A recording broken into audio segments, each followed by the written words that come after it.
how to find your Discord token. Hi guys, welcome back to another video, and in today's video I'll just quickly show you how you can go ahead and find your Discord token. So let's get into it. Now this method is very simple and you will need to do this on your computer. So first things first, you want to log into your browser. You want to log into your Discord in your browser, otherwise it won't work. So log in into your browser, and then what you want to do is just simply hit the three buttons over here and go underneath more tools, and here you can go ahead and open up the developer options or developer tools, or easy fix, just hit the F12 key in any browser and it'll pop up right here. And currently it's over here at the bottom. Let me try to change it up.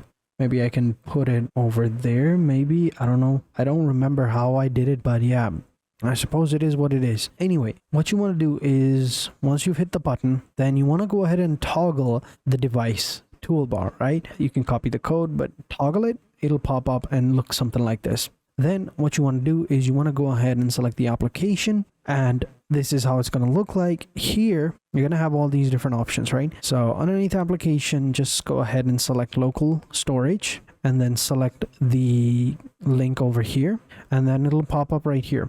And here you will also see all these different options. Here in the filter, just simply search for token, and your token will appear right here, and then you can go ahead and copy it, and yeah, there you have it. This is gonna be your token. So thank you guys for watching. Hope you guys enjoyed this video. If you did, be sure to hit the like button, subscribe to the channel, and turn on post notifications, and I will catch you guys in the next video. And until then, take care and goodbye.